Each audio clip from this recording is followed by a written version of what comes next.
The NHL has postponed more games or shut down more teams as COVID continues to rage through the NHL. We also got news on Jason Spezza's suspension being reduced, and we have the latest trade talk around one of the top young defensemen in the league, Chychrun. Several more teams appear to possibly be interested or would make a lot of sense for a trade. We'll discuss the possibilities coming up next.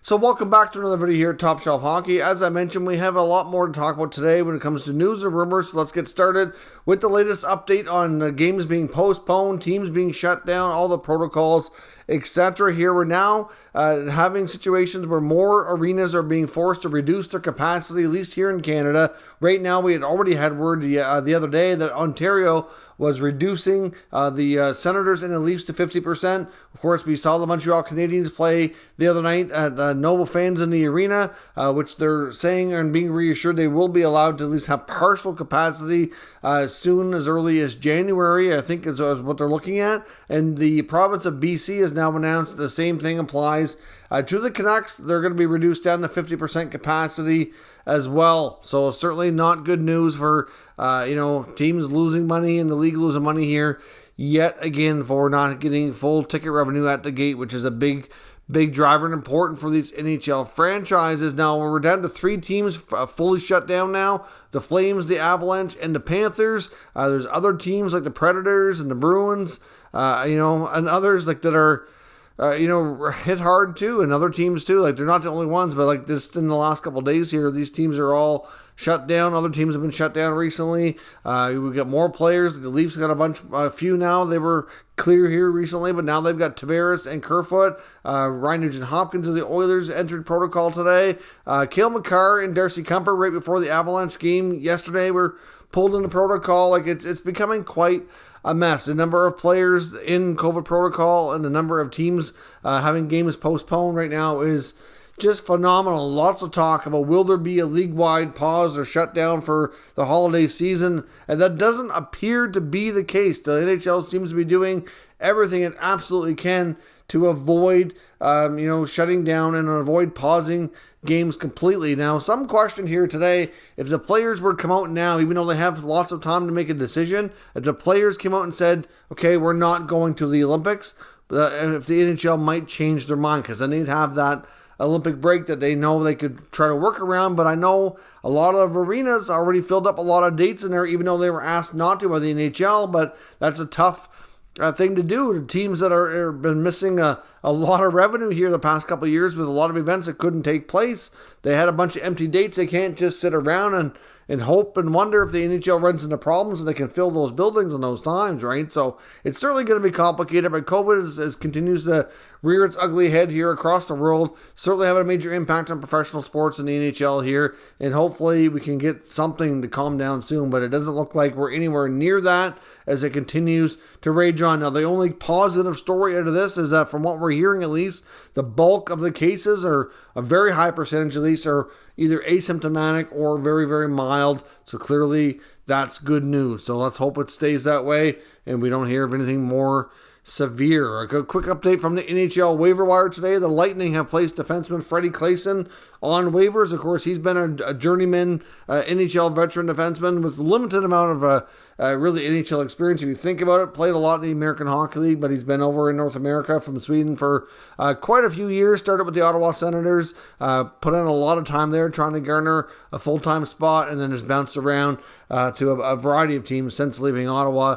And so he probably won't be claimed. He'll likely go to the AHL affiliate here for Tampa, but we'll find that out at 2 o'clock Eastern time tomorrow. And as I mentioned as well, Jason Spezza found out today that Gary Bettman has reduced his suspension from 6 games down to 4. So obviously the suspension was upheld. Certainly no waiving in, of course. He's already missed some games that puts him able to return as early as tonight, which is certainly good for Spezza. A couple of the key points that they cited for Bettman making the decision that he did was, one, the amount of time that Neil Pionk missed due to injury.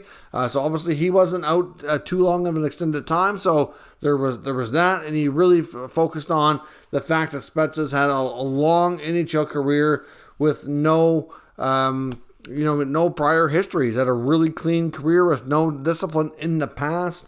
There was also another situation, too, from a few years back that they referenced, another kneeing incident of James Neal, who was given a 5-game ban, and that was considered to be deliberate, where they didn't really call Spezza's deliberate. They called it more reckless. So I know some people felt Spezza did it on purpose, knew what he was doing. I'm not sure he specifically went in trying to knee the guy in the face or in the head, but I think he knew that it was going to be, a potential injury. I think he knew there was going to be a bad collision. It was, I think, reckless is the proper way to describe it. So it certainly didn't appear to be any worse than that James Neal situation. And because of the clean prior history where Neal did have some supplementary discipline in the past, that 4 games was more appropriate, and it's reduced, and he's served his time and is ready to return. So good news for Spezza. I'm not entirely sure I 100% agree with it, but when you look at the rationale and how they justified it, it does kind of make sense. But certainly, very, very something very much out of character for Spezza, and I hope we don't see something like that happen again, because that's not his style of game here at all. A couple of quick updates too from the Canucks. We heard that they've made some decisions within their management team. Some of this was actually announced within about 24 hours ago, but long-time player and member of the organization in various working capacities, Stan Smeal, the Steamer, has been promoted. He's now the VP of Hockey Operations. They are retaining Ryan Johnson, who was in a senior director role and will continue to be the general manager for their American Hockey League affiliate here as well. And of course, the Sedins are going to remain in their current role as advisors. And there's a lot of talk too that between the Aquilinis and Rutherford, that they might be looking to really add some more diversity to their management team. And we've heard the same thing about the Montreal Canadiens, of course, who are looking for a new general manager as well under Jeff Gorton, that the Canucks specifically, though, might be looking to add a female, and the same thing was mentioned about Montreal. Some prominent former female hockey players that are currently in different capacities right now, like Jana Hedford, Jennifer Bottrell, for example, a couple names that were mentioned. There's certainly plenty of others in Montreal, though. I know there is some French-born, French-speaking, high-ranking female hockey players that would be, qualified and certainly should be considered for that kind of role. So we could see an opportunity here for a couple Canadian franchises to really branch out and become a more diverse, hockey management group, and get some more females that are certainly well deserving and qualified into some higher ranking positions. Now we do need to pause for a moment before we finish the video to acknowledge our channel sponsor, Manscaped. Top Shelf Hockey is proud to be sponsored by Manscaped. And guess what? Hockey fans are buzzing because hockey is back. Want to know what else is buzzing? The Lawnmower 4.0 from our friends at Manscaped, who are the global leaders in male grooming, trusted by over 2 million men worldwide. I highly recommend the Performance Package 4.0, which includes their new state-of-the-art Lawnmower 4.0, as well as some other great features. The lawnmower itself has a 7,000 RPM motor, a new multifunction switch that can engage as a travel lock, gives you the ability to turn on an LED spotlight as well for a more precise shave. Also, as I've mentioned on numerous occasions before, Manscaped is about much more than just a trimmer. They have everything, all aspects covered in male grooming, including some great formulations like their brand new ultra premium body wash to keep you smelling great all day long. It's certainly a big hit here. I absolutely love it. They also have other exfoliators and gels to keep all aspects of your grooming needs covered. I highly recommend you check out manscaped.com. Use promo code TSH for 20% off and free shipping. That's 20% off and free shipping at manscaped.com using promo code TSH. So thanks very much for watching our promotional content. I do greatly appreciate it. Now on to the trade rumor section of the video today, which we're really going to focus again on Jacob Chychrun. On today's latest edition of the 32 Thoughts podcast with Elliotte Friedman and Jeff Merrick, I did have another lengthy discussion on the availability of the young defenseman here. Suddenly appears to be available by the Arizona Coyotes after not too long ago being considered the only untouchable on the team. Of course, he's 23 years old. He's got size, speed, skill, and last year really showed an offensive flair. He's a really good contract as well, $4.5 million for 3 more years after this one. So certainly lots to like about the game. He did have a very slow start to the season, of course, playing on a very, very unsuccessful team right now. The Coyotes are, as a group, are not really doing him any favors with his statistics. His plus minus was terrible. He wasn't putting up the points like he was last year, but still, things were overall for the team were even worse than last year, and it's not a wonder why, really, overall. It shouldn't completely reflect on him, and I think there's still tons of teams out there that would be interested. Now, of course, we looked at some teams in the last video. We talked about this just in the past 48 hours here, but some more teams were mentioned on the 32 Thoughts podcast today that I thought were rather interesting, and there was also another team mentioned on another show we'll get to in just a second, but Friedman goes on to mention teams like the LA Kings and the Ottawa Senators, along with like the Islanders and the Bruins that we talked about before. Of course, the Kings have an extremely deep prospect pool. They would have the assets to make that kind of a trade. He could be a solid top pair guy to play with Drew Doughty on the other side. So really, the LA is a team that's in transition, who were rebuilding before, accumulated tons of prospects. They've then, this past offseason, added some more veteran guys like Danault and Arvidsson, etc. to really take this team up a level. And they're certainly more competitive than they were before. Adding a guy like Chychrun would certainly help to take them up another major step. They have a lot of interesting prospects that we could talk about here. Some have a little bit of NHL time this year. Some have not so much, but you still get Quinton Byfield. You get Rasmus Kupari. You get Alex Turcotte. You get Fagemo. All the defensemen there like Dursey and Jordan Spence. And you still get Jared Anderson-Dolan, who's not a full-timer right now. And there's plenty of others too. I mean, you get Arthur Kaliyev has been getting a little bit more of an opportunity right now, getting a bit more of a regular spot. But they have a lot of young, interesting players. And there's still probably another 5 or 6 more that I didn't even mention in that last segment. So clearly, they have the assets to get it done. So that's a very interesting team to watch. So same goes for a team like the Ottawa Senators, another deep prospect pool. They have a lot of players on the NHL roster that are young and having an impact, but they still have plenty more on the way that they could choose to trade for a more immediate upgrade. So, could they consider a Chychrun trade? They absolutely could, but it really boils down to price. We know that they're going to have a fairly high first-round pick this year. They got some great prospects that are still in the system here. I mean, the ones that are playing on the NHL roster now, like Stützle, who's not really a prospect anymore, but these young impact players, they're not going anywhere. Like Josh Norris, Drake Batherson, Brady Tkachuk are obviously the pillars to build around here for this team. But, would they consider moving another piece?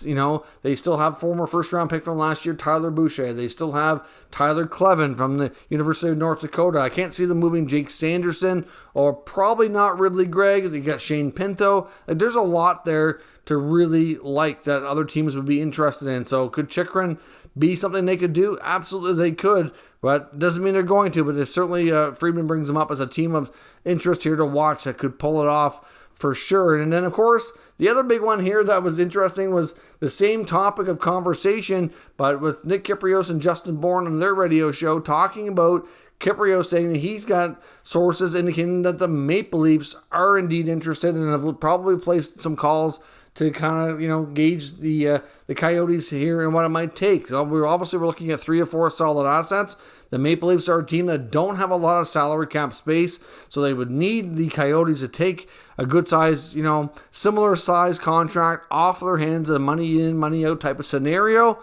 But if they could move a combination of like Dermott or a Hall or something like that, they could free up some space. But I would imagine for the Leafs to get this done, because now the Maple Leafs at one point had a really good prospect pool, and a lot of those guys have turned into solid young players. Like when they drafted Matthews and Marner and Nylander and Kapanen, and obviously actually Kapanen, they got to be a trade, but like all those guys were in their system, but now they're not prospects anymore. They're well-established NHL players, and they've been a pretty competitive team for the last 4 or 5 years, so they don't have the prospects that some of these other teams like the Kings and the Senators have, right? So you're looking at something off the roster. Probably take like a Nick Robertson, might be the top young player in the system to be of interest to them. You're probably looking at Timothy Liljegren, and then on top of that, maybe a couple of picks and a contract that's going to level out the money. Like, I really don't know how easy they would have a time to get this done. I mean, the Coyotes probably wouldn't be interested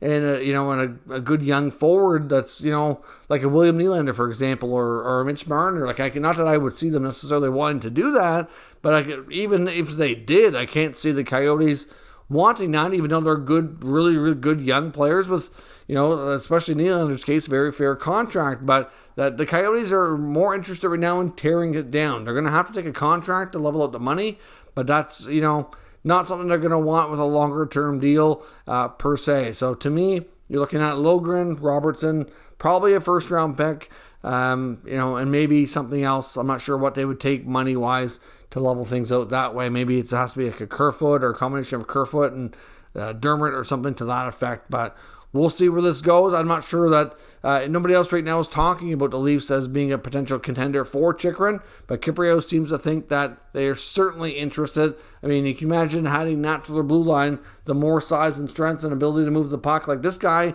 is going to draw attention from just about every team in the NHL. Like, he's got a great contract, he's young, and he's, got a lot of attributes that are very, very likable. So we'll see where he goes. But according to all the talks we've had here and all the discussions from NHL Insider over the last few days, there is a ton of interest. And if the Coyotes are going to indeed entertain this, then I would imagine they're going to take their time, make sure they get the right package so they can really load up here on additional picks and prospects to help them with their future. And it's something that could drag on closer to the deadline. And even then, there's no guarantee this happens. They don't need to rush. Maybe it's something that happens in the offseason. We'll have to wait and see. But certainly, when you hear of a team like the Coyotes possibly having a guy like this up for sale, pretty much all the teams in the NHL are going to come calling. So we'll see where things go. Let me know your thoughts on all the news and rumors here from today down in the comments. We'll discuss further. If you're new to this channel, make sure you subscribe and stick around. We'll keep you up to date with all the latest news, rumors, and analysis on all 32 NHL teams.